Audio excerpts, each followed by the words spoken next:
Hello, Arien K fam. Happy Valentine's Day to my favorite people.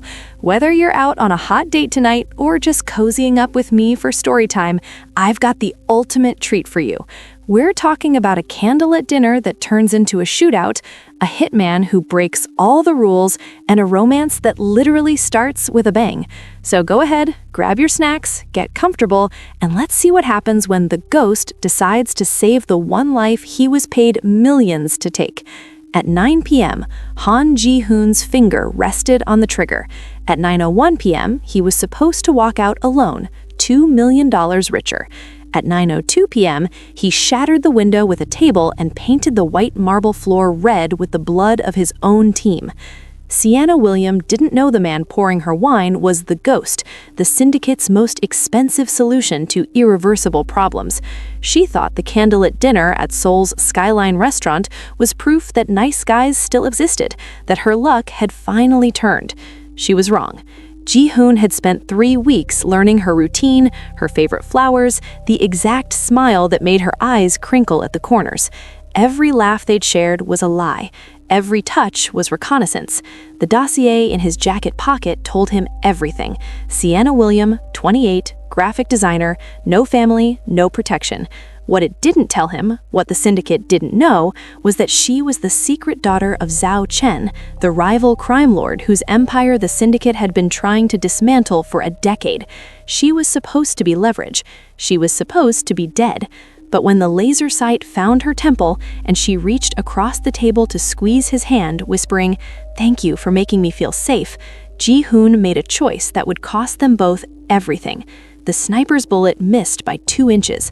The backup team, hidden as waiters, moved in formation, and the ghost, for the first time in 15 years, killed to protect instead of eliminate. By the time the first body hit the floor, they had 47 seconds before the restaurant turned into a war zone. Before we dive in, understand this.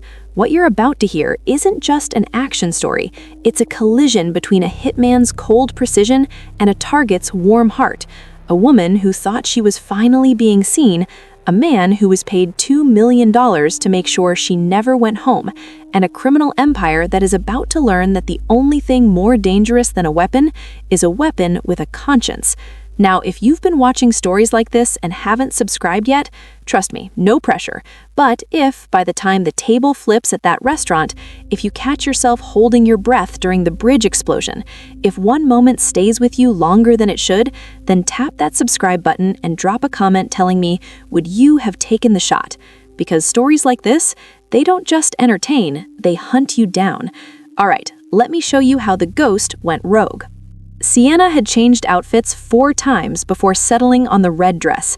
It hugged her curves in a way that made her feel dangerous instead of desperate, which was exactly what she needed after 6 months of radio silence from the dating apps. Her best friend Maya had called her crazy for meeting a man she'd only known for 3 weeks, but Maya didn't understand what it felt like to be 28 and still eating microwave dinners alone on Valentine's Day. Ji-hoon had been different from the start. He texted back, he asked questions, he remembered she was allergic to shellfish, small things that shouldn't have felt like miracles but did. She checked her reflection one last time, ignoring the voice in her head that whispered this was too good to be true. It always was. Across the restaurant, Ji-hoon watched her approach through the scope of his observation. Red dress, impractical for running. Heels, 4 inches, would snap under pressure. Hair down, easy to grab. She moved with the unconscious grace of someone who'd never been hunted, never learned to check exits, never understood that trust was a luxury people like her couldn't afford. Carotid artery, 2.3 seconds. Heart shot through the ribs, 4.1 seconds. Cerebellum, if he angled correctly through the wine glass reflection, 1.8 seconds. He stood as she reached the table, pulling out her chair with a smile that had been workshopped in front of a mirror until it looked genuine. Her perfume hit him, jasmine and vanilla, civilian and sweet. "You look breathtaking," he said. Sienna's cheeks flushed. "You clean up pretty well yourself." Ji-hoon poured the wine and checked his watch. 8:47, 13 minutes until she stopped breathing. The appetizers arrived with surgical precision, seared scallops for him, roasted vegetables for her. Sienna picked at her plate, nervous energy radiating off her in waves that Ji-hoon cataloged as target anxiety. Civilians always sensed predators on some primal level, even when they couldn't name the threat. "I have a confession," she said, setting down her fork. "I almost canceled tonight." Ji-hoon's hand stilled on his wineglass. "Why?" "Because I have the worst luck with men. The last guy ghosted me after I told him about my mom." She laughed, but it came out brittle. "She died when I was 6. Car accident. I barely remember her face, just the smell of her perfume sometimes, randomly, like she's checking in." Something cold shifted in Ji-hoon's chest. The dossier had listed her as an orphan, raised in state care, no attachments. It hadn't mentioned a dead mother. It hadn't mentioned she was 6 when she learned the world could take everything in an instant. "That's why I wanted tonight to be perfect. I wanted to believe I could be the kind of person who deserves something good. Does that sound stupid?" "No," Ji-hoon said, and meant it. His gaze shifted past her shoulder. Fire exit behind the bar, 18 meters, clear line. Kitchen entrance to her left, service elevator, underground parking. Window to her right, 4-story drop, but the awning would break the fall if he cushioned her body with his. 8:52 p.m. The earpiece buzzed. "Ghost, confirm position." Ji-hoon pressed his tongue against his molar, activating the mic. "Confirmed. Target acquired." Sienna smiled at him, completely unaware. "I'm really glad you didn't cancel." "Me too," he said, and started planning how to keep her alive. The main course arrived at 8:56 p.m. Filet mignon, medium rare, plated like art. Sienna cut into hers with the delicate precision of someone who'd learned table manners from YouTube videos, trying to belong in a world that had never made space for her. Ji-hoon didn't touch his food. He watched the reflection in his wineglass, the waiter by the bar adjusting his bow tie, the couple 3 tables over leaning too close, whispering too quietly. The chef who'd emerged from the kitchen twice in 5 minutes without checking any tables. Backup team. All of them. His phone vibrated. A single message from an unknown number. "Do it." 8:58 p.m. Sienna reached across the table, her fingers brushing his. "Hey, you okay? You seem distracted." "I'm fine," Ji-hoon said, tracking the red laser dot that appeared on the window behind her head. Sniper. Rooftop. Adjacent building. 40-degree angle. The dot drifted lower, searching. "I just wanted to say thank you," Sienna continued, squeezing his hand. "For being different. For making me feel like maybe I'm not broken after all." The laser found her temple. 8:59 p.m. Ji-hoon's earpiece crackled. "Ghost, you have green light. Take the shot." Sienna tilted her head, confused by whatever expression had crossed his face. "Ji-hoon?" The dot steadied. The sniper's finger would be tightening on the trigger. Protocol dictated 3 seconds between authorization and execution. Ji-hoon had run this scenario 1,000 times. The target never survived. 9 p.m. "Get down!" Ji-hoon roared, flipping the solid oak table vertically as the window exploded. The bullet meant for Sienna's brain buried itself in mahogany. His hand found the gun at his spine, but he didn't aim it at her. He aimed it at the waiter charging toward them with a blade. The waiter moved like military, trained, efficient, lethal. His blade arced toward Sienna's exposed throat as she crouched behind the overturned table, frozen in shock. Ji-hoon intercepted him mid-strike, redirecting the knife into his own shoulder with a sickening crunch of bone. Screams erupted across the restaurant. Civilians stampeded toward the exits. The second attacker came from the kitchen, the chef, cleaver raised. Ji-hoon caught his wrist, twisted until ligaments snapped, and drove the man face first into the marble floor. The cleaver clattered away, spinning towards Sienna's feet. "Stay down," Ji-hoon barked at her, but she wasn't listening. She was staring at him with the wide-eyed horror of someone watching a stranger wear her boyfriend's face. The couple from table 7 separated, flanking him from both sides. The woman pulled a garrote wire from her clutch. The man produced a suppressed pistol. Professional, coordinated, his own people. Ji-hoon moved before they could. He grabbed the steak knife from the nearest table setting and hurled it into the man's gun hand. The weapon discharged into the ceiling. Plaster rained down. He closed the distance in 3 strides, snapped the woman's wrist, took her garrote and used it to drop the man choking to the floor. 4 bodies, 11 seconds. The restaurant had emptied except for Sienna, still crouched, trembling, her red dress splattered with someone else's blood. Ji-hoon's earpiece screamed with orders he was no longer following. "We need to leave," he said, extending his hand to her. "Right now." Sienna shook her head, pressing herself against the wall. "Who are you?" "Someone trying to keep you alive." Another window shattered, the sniper adjusting position. "We have 10 seconds before he reloads. Move or die. Choose." Sienna's survival instinct overrode her terror. She grabbed Ji-hoon's hand and ran. He pulled her through the kitchen, past the real staff huddled in the walk-in freezer, through the service corridor that led to the underground parking garage. Her heels clicked against concrete until she kicked them off, running barefoot, her breath coming in ragged gasps. Ji-hoon's car was a black sedan, nondescript and fast. He shoved her into the passenger seat and peeled out before she'd even closed the door. The tires screamed against the parking structure's polished floor. "Seatbelt," Ji-hoon ordered. Sienna's hands shook too badly to fasten it. She stared at them, her hands still holding a cloth napkin she didn't remember grabbing, white fabric turning red from the blood spatter across her palms. "I don't understand," Sienna whispered. "I don't understand what's happening." Later, Ji-hoon's eyes flicked to the rearview mirror. Headlights appeared behind them, accelerating hard. "Hold on." He yanked the wheel, launching them onto the street at 60 miles per hour. Gangnam's neon-soaked streets blurred into streaks of color. Sienna braced against the dashboard as he weaved through traffic, cutting off a taxi, jumping a red light, forcing a delivery truck to swerve. Gunfire cracked behind them.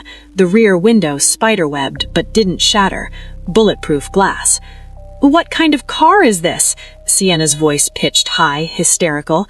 "The kind you need when people want you dead, which you are, dead, as far as they're concerned." The pursuing vehicle overshot the turn. Ji-hoon didn't slow down. Sienna finally managed to buckle her seatbelt with numb fingers. "Who wants me dead?" "Everyone," Ji-hoon said, "starting with me." Ji-hoon navigated them into the bowels of Seoul's warehouse district, where the streetlights died and the roads turned to gravel. He finally slowed, checking the mirrors obsessively, jaw clenched tight enough to crack teeth. Sienna couldn't stop shaking. The adrenaline was wearing off, replaced by the nauseating reality of what she'd witnessed. Blood, bodies, a man she'd kissed goodnight after their second date, moving like a weapon designed to kill. She needed to ground herself in something, anything. Her hand fumbled in the darkness, searching for her purse she'd dropped. Instead, her fingers brushed paper in the seat pocket. She pulled it out. A manila folder, her name printed across the tab in block letters. "Don't," Ji-hoon started, but it was too late. Sienna opened it. Her own face stared back from a surveillance photo, leaving her apartment building, headphones in, coffee in hand. Another photo of her at the gym, at the grocery store, asleep in her bedroom through her bedroom window. Pages of notes, her routine mapped down to the minute, medical records, bank statements, a genealogy report with names she'd never seen before. And at the bottom, in red ink, target, termination date Feb 14, method, close range, fee, 2M. The folder slipped from her hands. "You," her voice broke. "This whole time, the texts, the dates, you were—" "Yes," Ji-hoon said quietly. Sienna screamed and lunged at him, nails raking across his face. The car swerved violently. Ji-hoon caught her wrists with one hand while fighting to control the steering wheel with the other. "Stop! I'll crash! You were going to kill me! You sick bastard! You were going to—" The car veered off the road into a ditch, airbags deploying with explosive force. The airbag deflated with a hiss, leaving Sienna's ears ringing and her chest aching. Ji-hoon was already moving, kicking open his door, dragging her out by her arm before she could protest. "Run," he commanded, but her legs wouldn't cooperate. Headlights cut through the darkness, 2 vehicles boxing them in from both ends of the empty road. Doors opened in synchronized precision. 6 figures emerged, backlit and armed. Ji-hoon pushed Sienna behind him, drawing a second gun from an ankle holster. "When I say run, you run. Don't look back." "I can't." The first shot came from her left. Ji-hoon returned fire, dropping the shooter with 2 rounds center mass. The others scattered, using the vehicles as cover. Muzzle flashes lit up the night like deadly fireworks.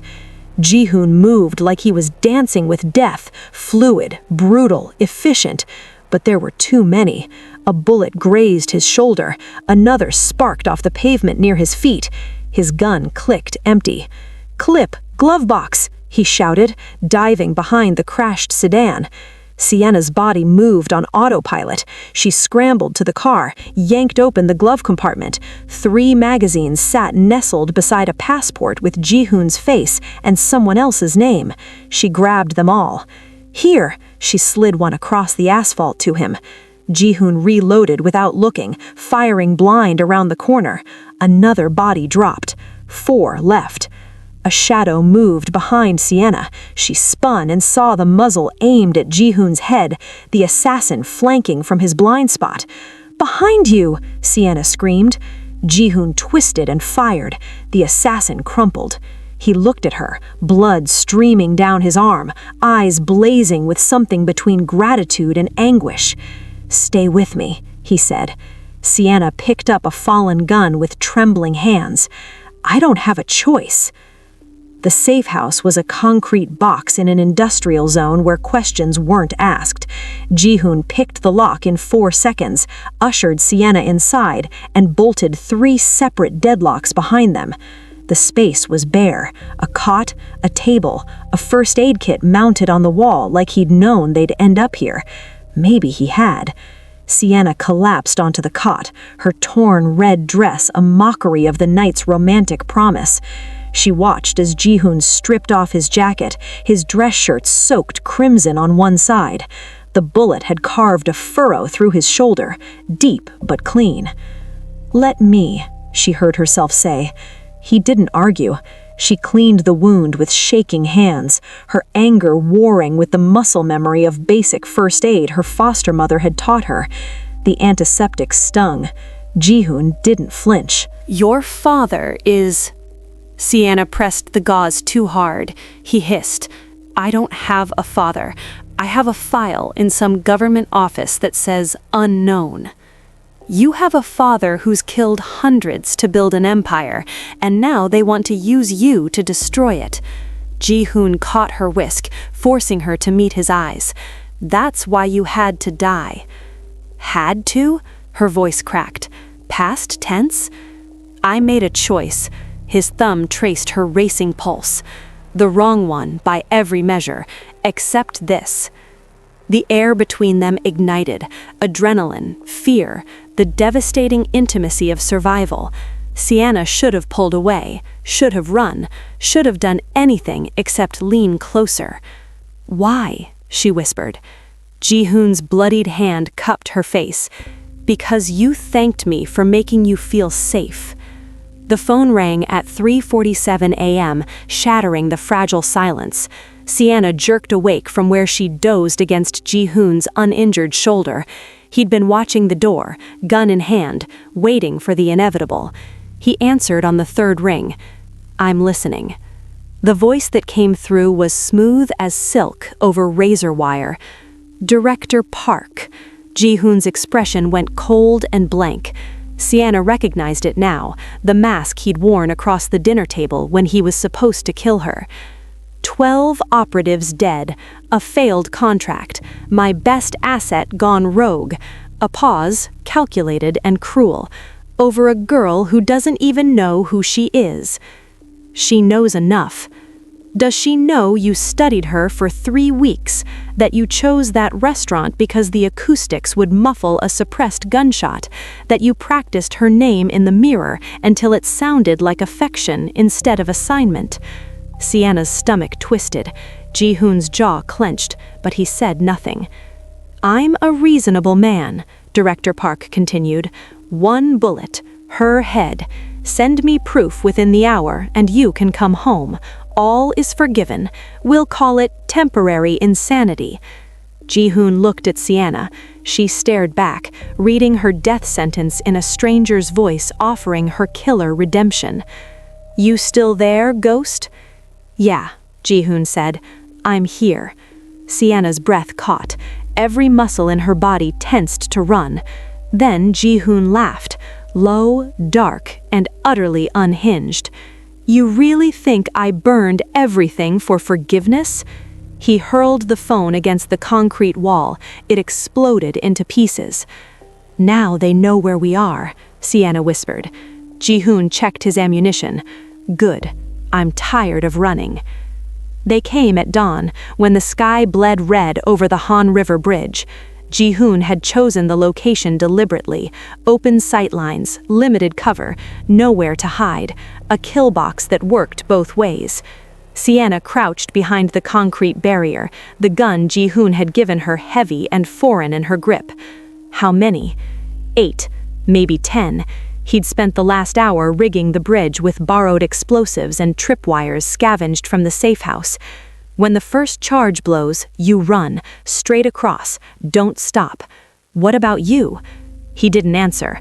The sun crested the horizon, silhouetting the approaching vehicles. Director Park stepped out first, flanked by his remaining operatives. He raised a bullhorn. Last chance, ghost. Her life for yours. Ji-hoon stood, fully exposed, arms spread wide. Come take it. The squad advanced. Sienna's finger tightened on the trigger, her hands steadier than they should be after everything she'd survived. The first man tripped the wire. The explosion tore through the bridge's underside, collapsing a support beam. 2 operatives vanished into the river below. Ji-hoon moved through the chaos like smoke. 3 shots, 3 bodies, precision born from 15 years of killing. But Director Park had planned for this. The sniper Sienna didn't see took aim from the far bank. The shot cracked through the air. Ji-hoon saw the laser dot settle on Sienna's chest a fraction of a second before the trigger pull. He didn't think. He launched himself in front of her as the bullet left the chamber. The impact spun him sideways. Blood bloomed across his chest. No! Sienna caught him as he fell, her hands pressing against the wound, already soaked red. Ji-hoon smiled up at her, teeth stained crimson. Now we're even. The stolen car rattled down the coastal highway as Seoul disappeared in the rearview mirror, swallowed by morning fog. Ji-hoon drove one-handed, his other arm bound tight against his chest where Sienna had packed the gunshot wound with gauze and prayers. Director Park was dead. Or so they thought. So were his men. The bridge had collapsed into the Han River, taking the evidence with it. They had maybe 12 hours before the Syndicate regrouped and the hunt began again. Sienna tore another strip from her ruined red dress, the fabric that had promised romance now serving as makeshift bandages. The hem ended mid-thigh now, shredded and blood-stained, a costume from a life that no longer existed. We need a hospital, she said for the 3rd time. We need distance. Ji-hoon's voice was rough with pain. Hospital means records. Records mean they find us. You'll die. Eventually, he glanced at her, and something like warmth flickered in his eyes. But not today. Sienna tied off the binding around his hand where shrapnel had torn through his palm. Her fingers lingered on his skin, the hands that had killed for her, that had chosen her over everything he'd ever known. "Where do we go?" she asked. "Somewhere they won't look, somewhere we can disappear. And then what?" Ji-hoon's lips quirked into something that might have been a smile if it wasn't so broken. "We stay alive, together." Sienna leaned back against the seat, watching the sun climb higher, burning away the darkness. She should be terrified. She should be grieving the ordinary life she'd lost. Instead, she reached across the console and laced her fingers through his. "Partners in exile," she said. Ji-hoon squeezed her hand. "Till death do us part." Sometimes the hand trained to take a life is the only one strong enough to save it. Thanks for watching, and remember to subscribe for more incredible stories where love isn't just a feeling, it's a survival strategy. Sienna and Ji-hoon have escaped the restaurant, but the real war is just beginning. I have the script for part 2 ready to go, and trust me, you are not ready for who her father is. Since we are a brand new channel, I need your help to get this story out. If this video hits 50 likes, I will drop part 2 immediately. Smash that like button and hit subscribe to be one of the first 100 members of our syndicate. Let's build this story together.